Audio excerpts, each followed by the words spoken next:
준비하시면서 이렇게 순서 맡으시고 또 기도하시고 예배인도 하시고 특송 준비하시는 일이 정말 마음 많이 쓰는 일이고 굉장히 신경이 많이 쓰이는 일인데 오늘 올해 우리 헌신 예배 이제 마지막 세 기관 신라 그리고 유니게 마리아 세 기관에서 헌신 예배 너무 잘 준비해 주셔서 감사합니다.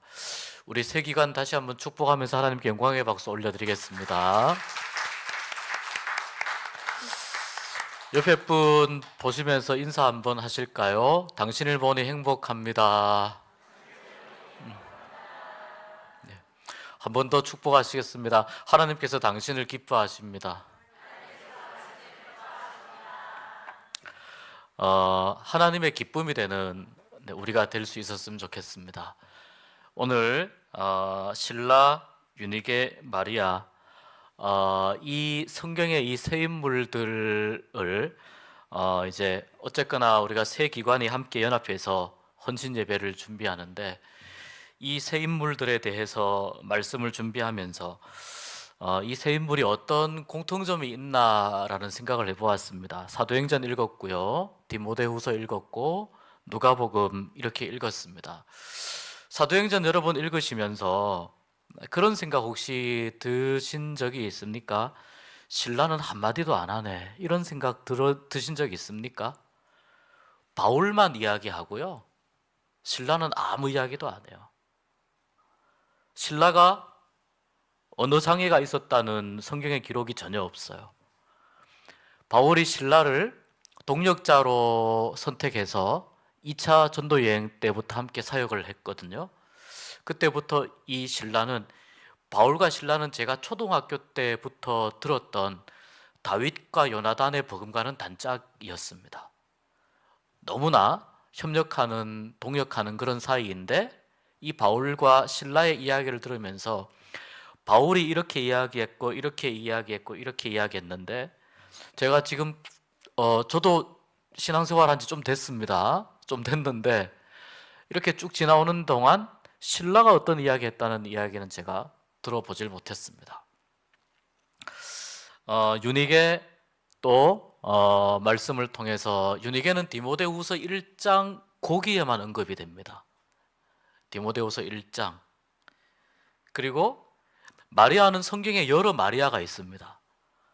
그런데 그 여러 마리아 중에 사실은 가장 긴장감이 높은 마리아가 누구냐면 마르다와 마리아의 관계입니다. 지난번에 마르다에 대해서 말씀을 드렸는데 오늘 마리아의 관점에서 이 말씀을 다시 한번 좀 비추어 보려고 생각하고 있습니다. 이 세 인물의 공통점을 보니까 성경에서 그렇게 두드러지게 많은 비중을 차지하거나 많은 지면을 차지하거나 그런 인물들이 아니라는 것을 발견을 했습니다. 그런데 이 세 인물들을 제가 묵상하면 묵상할수록 어떤 느낌을 받았냐면, 어떤 깨달음이 있었냐면, 이 세 인물들이 가지고 있는 믿음의 내공이 결코 만만하지 않다라는 것. 깊은 믿음을 가지고 있으나 다른 사람의 시선이나 또 사람들에게 있어서 보여지는 모습이나 이런 것들로부터 매우 자유한 사람들이었구나라는 깨달음이 있었습니다. 그래서 오늘 말씀의 제목을 묵묵히 믿음의 길을 간 사람들, 그 이름이 신라와 유니게, 마리아. 우리 한번 따라해 보겠습니다. 묵묵히 믿음의 길을 간 사람들. 신라는 사도행전에 비교적 좀 자주 언급이 되지만요, 그런데 바울과 함께 전도 여행을 하면서 오늘 우리가 읽은 이 말씀은 이제 이 빌립보라고 하는 그 지역에서 일어난 일입니다. 이 신라는 그 로마식 이름이 실루아노예요. 실루아노라고 하는 표현이 또 성경에 있습니다. 어떤 뜻이냐면 생각이라는 뜻입니다. 신라는 생각이라는 뜻입니다. 생각하는 사람들, 생각하는 신앙인, 이런 의미가 있습니다. 신라는 로마 시민권자였습니다. 로마의 시민권을 소유한 사람이었습니다. 그리고 신라는 전해지기로 또 예루살렘 교회의 지도자 중에 한 사람이었던 것으로 전해집니다. 우리가 사도행전 몇 장부터 읽었습니까? 16장 19절부터 읽었는데, 자, 그 앞부분을 보면은 나타난 사건이, 이 바울과 실라가 이 감옥에 갇히게 된 사건이 굉장히 좀 특이한 사건입니다. 자, 그들이 기도하러 가다가 점치는 귀신 들린 여종을 만납니다. 이 점치는 귀신 들린 여종을 한 단어로 말하면 뭐죠? 무당이죠. 무당입니다. 다 아시면서 대답을 안 하시네요. 무당을 만났어요. 귀신 들려가지고 우리 다니엘 기도회 때도 어느 한 분이 이제 그런 간증을 하셨는데, 이 귀신에 들리게 되고 귀신의 영향을 받게 되면 삶이 굉장히 고단해집니다. 영적으로도 굉장히 고단하고 힘든데, 문제는 이 점치는 귀신 들린 여종, 이 무당의 뒤를 봐주는 사람들이 있는데 일종의 카르텔입니다. 그 뒤를 봐주는 사람들에게 점을 쳐서 번 돈을 그 사람들에게 상납하는 구조예요. 이 무당이 점을 쳐서 돈을 벌어오면 권력이나 이런 것들로 뒤를 봐주는 사람들에게 상납하는 구조예요. 정치적으로, 경제적으로 이익을 주고받는 사이인데, 문제는 이 계속해서 바울과 바울의 일행을 따라와서 계속해서 기도도 방해하고 전도를 방해하는데 아주 교묘하게 방해를 합니다. 뭐라고 하냐면, 이 사람들은 지극히 높은 하나님의 종으로서 구원의 길을 너희에게 전하는 자라. 틀린 말 하나도 없습니다. 이 사람들은 지극히 높은 하나님의 종으로서 구원의 길을 너희에게 전하는 자라. 이걸 누가 이야기하냐면, 무당이 바울과 일행이 가는 곳마다 따라다니면서 계속 이야기하는 거예요. 틀린 말이 하나도 없지만, 그런데 이 말을 계속 따라다니면서 하니까 이 아무리 좋은 말도, 구슬이 서말이어도 껴야 보배지 않습니까? 아무리 좋은 말도 때와 장소에 맞게 해야 되는데 너무 사실만 이야기하는 거잖아요. 근데 바울이 너무 괴로운 거예요. 이 말을 할 때마다 너무 괴로운 거예요. 이걸 이런 이해 없이 읽으면은, 아니 이 사람이 전도를 도와준 사람인데 무슨 문제가 있지? 라고 이제 우리가 다른 해석을 할 수가 있습니다. 여기 보면 바울이 너무 괴로워서 그 귀신에게 명령하는 거예요. 예수 이름으로 그 귀신을 바울이 쫓아냅니다. 이 무당을 귀신으로부터 자유롭게 해줍니다. 이 여인의 인생을 새롭게 살아갈 수 있도록 도와주는 거예요. 근데 너무 바울이 괴로워서 그렇게 한 거예요. 바울이 너무 괴로워서. 이렇게 하다가는, 이것이 이렇게 이 사람이 계속 소리를 지르고 다니면 오히려 전도 활동에 방해가 된다라고 판단했기 때문에 이 여인을 귀신의 묶임으로부터 자유롭게 해준 거예요. 이 여인은 그렇다 치더라도 문제는 아까 말씀드린 경제적인 이 카르텔이 문제예요. 이 여인의 뒤를 봐주고 있던 사람들이 이제 이 무당으로부터 상납받을 수 없는 상황이 되니까 이제 돈에 손해를 보게 되지 않습니까? 그러니까 그 여인에 대해서 존귀히 여기거나 이 여인이 잘 됐다고 반응하는 건 하나도 없습니다. 얼마나 이 여인을, 쉽게 말해서 이 여인을 얼마나 사람 이하로 보았는지, 단순히 돈을 벌어주는 수단으로 보았는지 잘 느끼게 하는 대목입니다. 누가 이랬느냐? 바울이 그랬습니다. 그래서 이 사람들이 모여가지고 바울하고 실라를 붙잡아서 두들겨 패고 감옥에다 집어넣는 겁니다. 이 바울과 실라는 이 전도 여행을 다니면서 정말 어려운 일을 많이 겪었습니다. 오늘 이 말씀에도 너무 좋은 일을 한 거예요. 하나님의 이름으로, 예수님의 이름으로 귀신의 얽매임 가운데 묶임 속에 있는 여인을 자유케 해주고 그 여인에게 완전히 새 삶을 주었는데, 문제는 사람들이 함께 얽혀있는 이 경제적인 이 구조 때문에 결국 이 바울과 실라가 붙잡혀서 사람들에게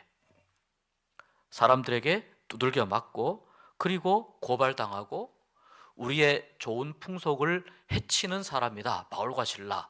그렇게 해서 이 두 사람이 감옥에 갇히게 됩니다. 감옥에 갇혀서 이제 거기에서 꽤 긴 시간이 아마 지났을 겁니다. 매도 맞고 뒤에 보면은 상처를 나중에 간수가 이렇게 맞은 부분을 치료해 주었다, 이런 내용도 있는 걸 보면은 꽤 상처가 많이 깊었던 것 같습니다. 그런 상황 속에서 바울과 실라가 무슨 정신이 들었는지 밤부터 갑자기 이들이 기도하고 찬송하기 시작합니다. 찬송하고 기도하기 시작합니다. 그들에게 어떤 무슨 일이 일어날 것이라고 생각한 것은 아닌 것 같습니다. 하나님께서 그렇게 약속하신 것도 아닌 것 같습니다. 저는 이 부분에서 바울과 함께 그 자리에서 붙잡혀간 실라가 그 상황 가운데에서 좌절하지 않고 그 상황 가운데에서 움츠러들지 아니하고 찬송하는 걸 선택했다라고 하는 이 부분에서 얼마나 이 실라가 깊이 있는 믿음을 가지고 있었는가 하는 것을 깨닫게 됩니다. 찬송한다고 해서 여러분 옥문이 다, 감옥이 다 열리겠습니까? 찬송한다고 해서 때로는 어떤 일이 기적처럼 닫혔던 문이 열리고 어떤 그런 일이 생기겠습니까?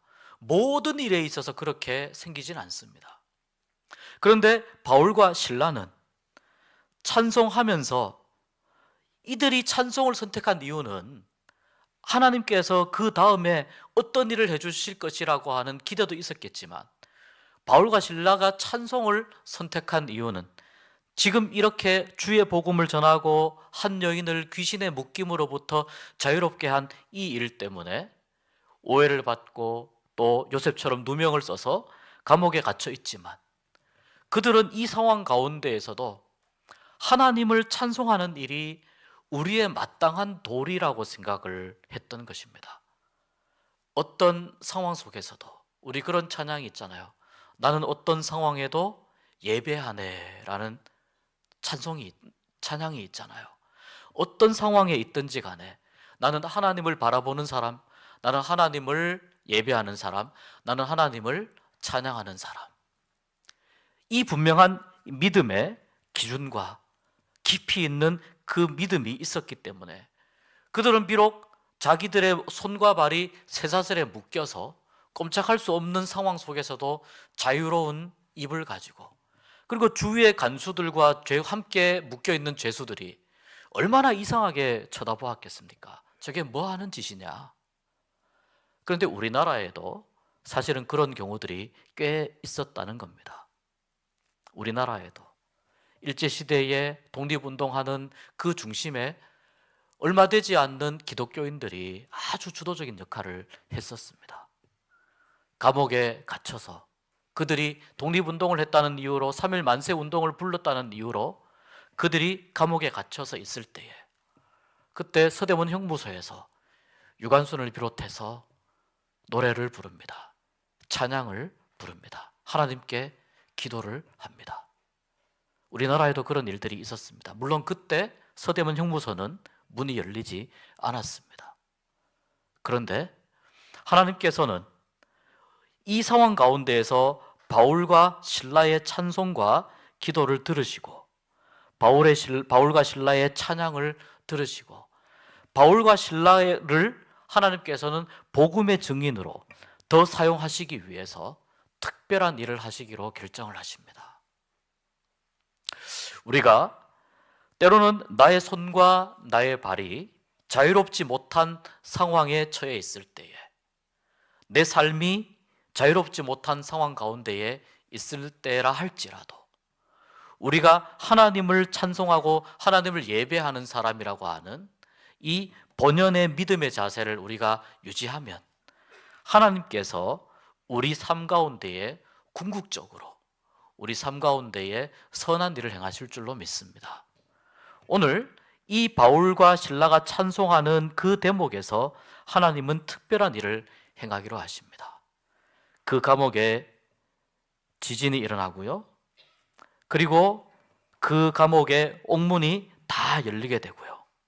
그리고 바울과 실라를 묶었던 쇠사슬이 다 풀어집니다. 간수들이 이 일을 보고 깜깜하니까 죄수들이 다 도망갔다고 생각을 하고 간수들이 자결을 하려고 합니다. 그런데 바울이 그때 자결하려고 하는 간수를 말립니다.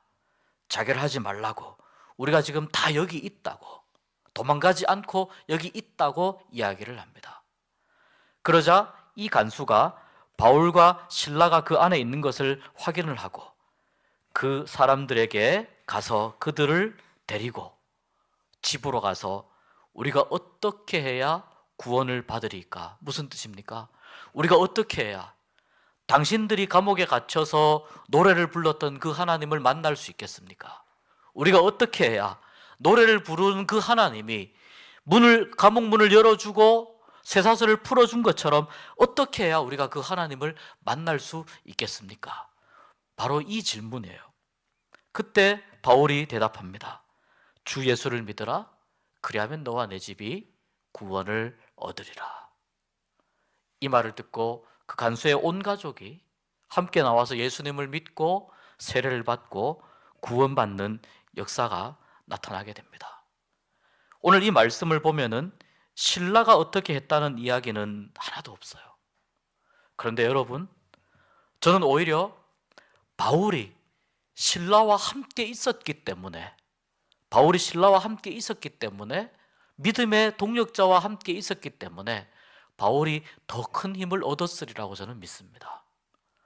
실라의 그 굳건한 믿음, 흔들리지 않는 믿음, 그리고 어떤 상황 가운데에서도 바울과 함께 하나님을 찬양하는 믿음.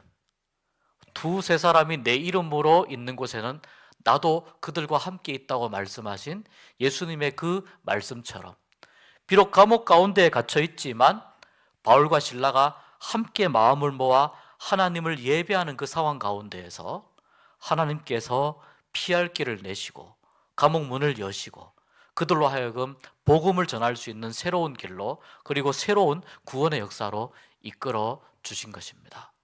그 중요한 역사의 현장에 실라가 함께 했다는 거예요.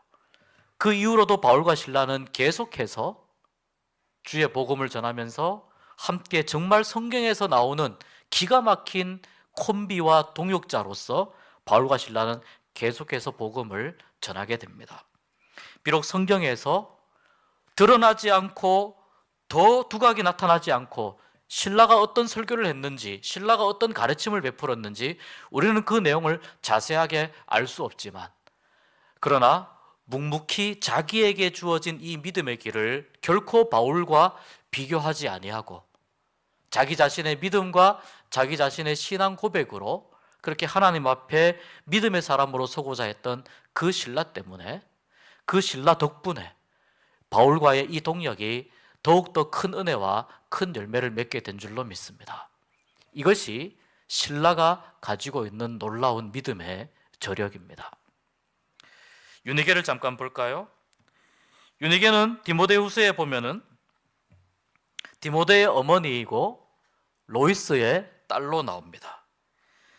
디모데에게 신앙을 물려준 장본인입니다. 오늘 우리가 읽은 말씀 중에 우리가 주목해서 읽어야 할 부분이 바로 이 부분입니다. 이는 내 속에 거짓이 없는 믿음이, 내 속에 거짓이 없는 믿음은 디모데에게 있는 믿음이죠. 자, 보십시오. 디모데에게 믿음이 있는데요, 어떤 믿음이냐면 거짓이 없는 믿음이라는 거예요. 바울이 볼 때에 디모데가 가지고 있는 믿음이 거짓이 없는 믿음이라는 겁니다. 그 거짓이 없는 믿음이 디모데에게 그냥 생겨난 줄 알았는데 그것이 아니고 외할머니 로이스, 그리고 그 외할머니의 딸인 디모데의 어머니인 유니게 아내도 보니까, 로이스와 유니게 아내 보니까 그 안에도 어떤 믿음이 있다고요? 거짓이 없는 믿음. 이 믿음이 로이스로부터 출발해서 유니게를 이어서 그리고 디모데에게까지 이어지는 이 믿음의, 거짓이 없는 믿음의 대물림을 가능하게 했던 그 중간의 역할을 한 사람이 누구냐? 바로 디모데의 어머니인 유니게였다는 것입니다. 그래서 디모데에게 믿음의 유산을 물려준 장본인이 바로 이 유니게입니다. 디모데에게 거짓이 없는 믿음은 그냥 생겨난 것이 아닙니다.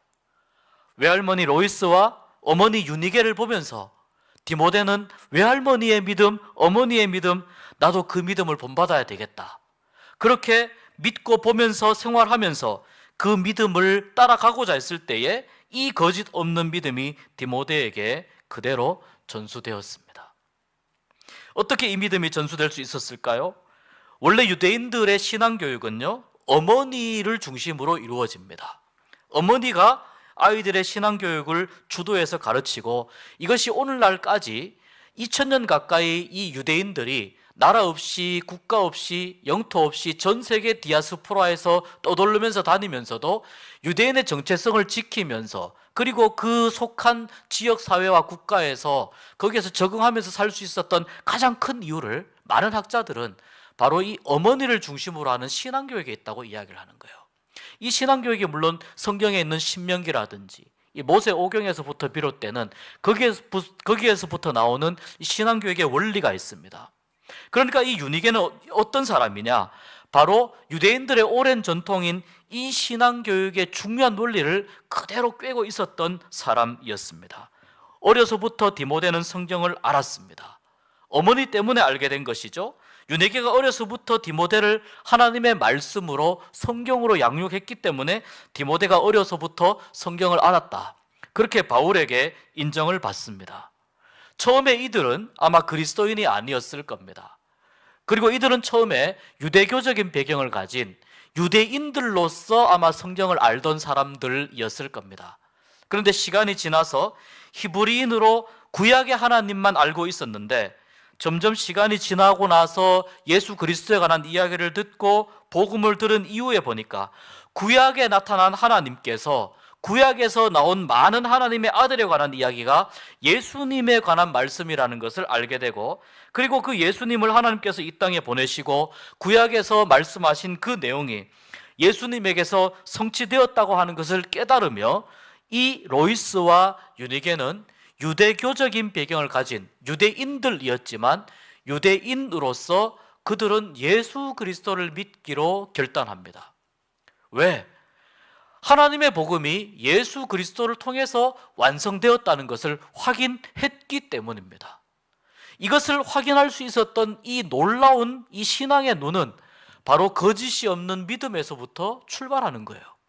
로이스와 유네게가 가지고 있었던 이 거짓이 없는 믿음이 예수 그리스도가 하나님의 아들이시고 그가 곧 하나님이시라고 하는 것을 깨닫고 발견하도록 만들었고, 그것을 깨닫자마자 이 로이스와 유니게는 주저없이 예수를 믿어야 되는구나, 예수님이 참된 하나님의 아들이시고 우리의 구원자이시구나 깨닫습니다. 그리고 그들의 가정 안에서 일어나는 모든 신앙교육의 방향을 예수 그리스도를 중심으로 하고 예수 그리스도를 목적으로 하는 방향으로 신앙교육을 바꿉니다. 우리가 구약 성경을 공부하는데 성경에 이러이러한 내용들이 있는데 이 내용들이 어떻게 연결되느냐? 결국 예수 그리스도의 구원에까지 연결된다. 그래서 우리가 예수님을 믿어야 한다. 이 내용을 로이스와 유니게가 어려서부터 예수님을 믿으면서 디모데에게 가르치기 시작한 겁니다. 쉽게 말해서 디모데는 그런 의미에서는 모태신앙이라고 볼 수 있어요. 모태신앙적인 배경을 가지고 있는데, 그런데 이 디모데가 어떤 사람이 되었냐면 우리가 잘 아는 것처럼 초대교회에 굉장히 중요한 주목받는 젊은 목회자 중에 한 사람으로 성장하게 됩니다. 바울에게 있어서는 믿음의 아들이라고 이야기할 만큼, 바울이 너무나 사랑하는 믿음의 아들이요 동력자요, 바울이 너무나 귀하게 여기는 그러한 믿음의 사람으로, 훌륭한 교회 지도자로 성장하게 됩니다. 그 출발점이 바로 로이스와 유니게의 거짓 없는 믿음에서 출발하는 겁니다. 오늘 함께 예배드리시는 우리 유니게 회원들과 이 자리에 있는 모든 하나님의 백성들에게 거짓 없는 믿음, 로이스와 유니게가 고백했던 그러한 거짓 없는 믿음이 여러분 모두에게 가득하기를 주님의 이름으로 축복합니다. 마리아를 잠시 볼까요? 마르다와의 관계에서 사실 마리아는 굉장히 복잡합니다. 약간 얌체 같기도 합니다. 언니 일을 좀 도와주면 얼마나 좋았겠습니까?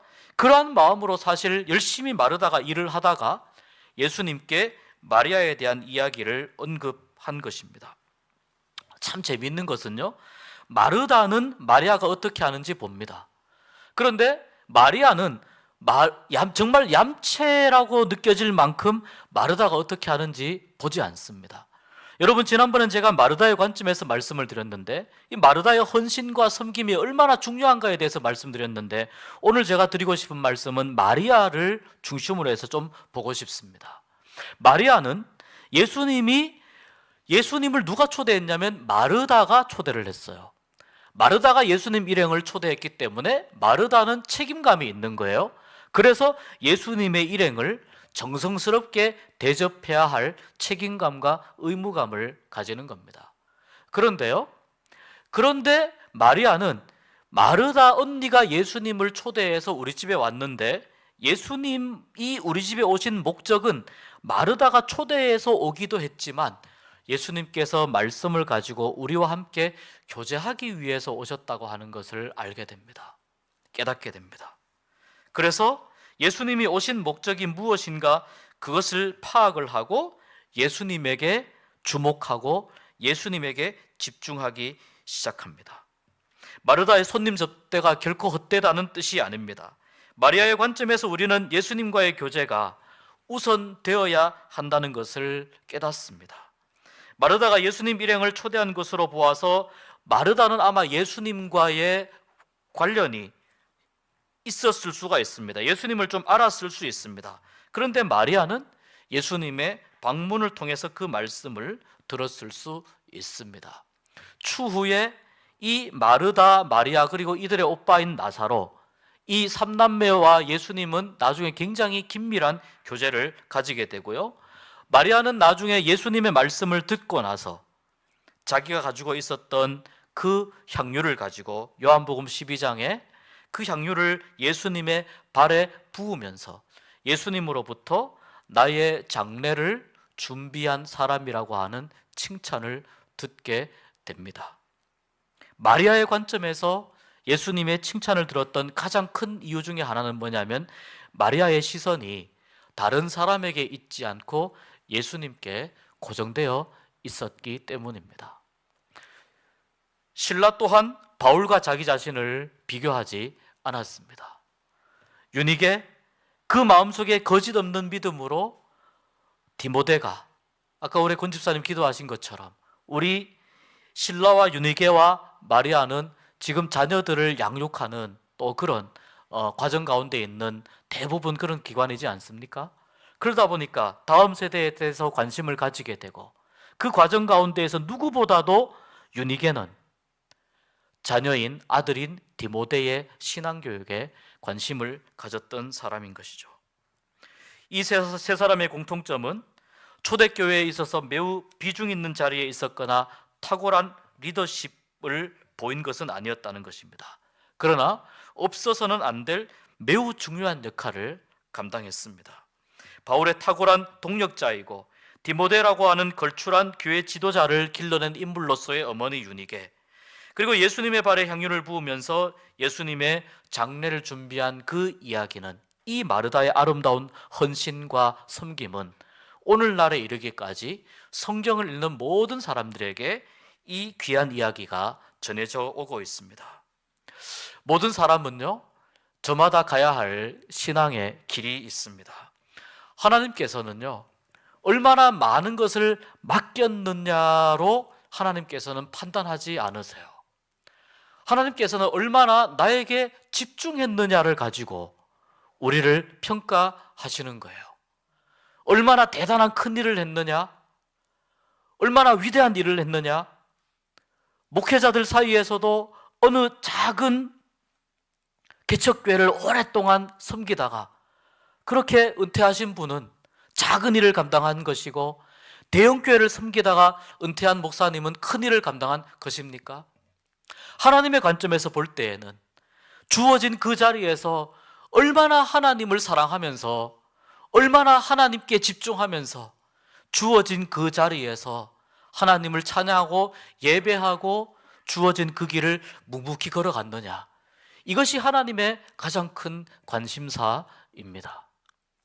하나님께서 우리에게 원하시는 것도, 하나님께서 우리에게 말씀하고자 하시는 것도 똑같은 원리입니다. 어떤 직분, 어떤 위치, 또 어떤 부서를 맡고 물론 중요할 수가 있습니다. 그것이 때로는 우리의 마음을 조금 위로해 줄 수도 있습니다. 하나님의 관점에서 우리가 한번 생각해 보기를 원합니다. 실라와 유니게와 마리아가 오직 하나님께만 집중하면서 거짓 없는 믿음으로 그렇게 그 믿음의 길을 걸어간 것처럼 오늘 우리에게 있어서 저마다 내가 가야 할 신앙의 길이 있다면 그 신앙의 길을 다른 사람과 비교하지 아니하고 나는 이걸 맡았는데 다른 사람은 이걸 맡았다 비교하지 아니하고 자기 자신에게 주어진 하나님께서 나에게 원하시는 그 신앙의 길을 마리아처럼 오직 주님께만 집중하면서 걸어간다면 그 신앙의 길의 마지막에서 우리 하나님이 두 팔 벌리시고 잘했다 착하고 충성된 종아 내가 작은 일에 충성하였으니 나의 큰 기쁨에 함께 참여하라고 우리의 고단한 영혼을 우리의 지친 그 인생길 끝에서 만나는 하나님께서 우리를 안아주시고 품어주시고 사랑으로 위로해 주시고 우리에게 큰 은혜로 함께하여 주실 줄로 믿습니다. 이 세 사람은 비교하지 않았습니다. 그럼에도 불구하고 꿋꿋하게 믿음의 길을 자기에게 주어진 믿음의 길을 그렇게 걸어갔습니다. 이사야 26장 3절에 이런 말씀이 있습니다. 주께서 심지가 견고한 자를 평강하고 평강하도록 지키시리니 이는 그가 주를 신뢰함이니이다. 저는 여기서 이 심지가 견고한 자를 평강하고 평강하도록 지키신다고 하는 이 표현이 너무너무 위로가 됩니다. 심지가 굳은 자를, 견고한 자를 평강하고 평강하도록. 이 이사야서의 말씀을 비추어 보니까 실라와 유니게와 마리아가 얼마나 믿음의 심지가 견고하고 꿋꿋한 사람들인지 다시 한번 알게 됩니다. 이들은 흔들림 없이 자기에게 주어진 믿음의 길을 갔거든요. 그것이 이사야서의 말씀을 통해서 보면 평강의 길을 걸어간 거예요. 평강하도록 지키셨다는 뜻이에요. 다시 말해서 흔들림이 없었다는 뜻입니다. 비록 시끌벅적하게 드러나거나 많은 사람들에게 알려지진 않지만 조용하고 고요하지만 자기의 신앙의 길을 묵묵히 걸어가는 사람들, 여러분, 교회는 그런 사람들이 세워가는 겁니다. 하나님의 나라는 그런 사람들에 의해서 확장되고 완성되고 넓어지는 것입니다. 이런 사람들이 교회에 많을 때 나는 하나님 보고 가겠습니다. 실라처럼, 유니게처럼, 마리아처럼 나는 하나님 보고 가겠습니다. 이것이 나에게 주신 믿음의 길입니다. 이런 고백을 하면서 걸어갈 때에 실라와 유니게와 마리아가 책임지게 될 우리 교회의 10년 후, 20년 후는 하나님의 더 큰 영광을 보게 될 줄로 믿습니다. 꿋꿋하게 심지를 견고하게 하여 실라처럼 유니게처럼 마리아처럼 하나님만을 향한 자기의 길을 걸어가실 수 있기를 주의 이름으로 축복합니다. 하나님께서 요긴하게 사용하실 수 있는, 하나님께만 집중하니 얼마나 하나님께서 귀하게 사용하고 싶어 하시겠습니까? 하나님께서 요긴하게 사용하실 수 있는 그러한 귀한 그릇이 되어서 또 그렇게 걸어가는 그 믿음의 길이 하나님의 인정을 받고 하나님의 위로를 받고 하나님의 영광과 은혜를 드러내는 귀하고 복 있는 사람의 길이 되기를 주의 이름으로 축복합니다. 기도하겠습니다. 하나님 아버지, 성경에서 우리는 실라와 유니게와 마리아의 흔적을 많이 알 수는 없지만 그러나 그들이 걸어갔던 그 믿음의 길을 배우며 심지를 견고하게 하여 주께서 주시는 평강을 힘입어 믿음의 길을 꿋꿋하게 걸어가기를 간절히 소망합니다. 우리 교회 안에 이러한 하나님이 기뻐하시는 길을 걸어가는 우리의 모습이 많아지게 하여 주시옵시고 이로 인해서 우리 교회가 더욱더 평안하여 든든히 서가는 교회가 되도록 은혜를 베풀어 주시옵소서. 예수님 이름으로 기도하옵나이다. 아멘.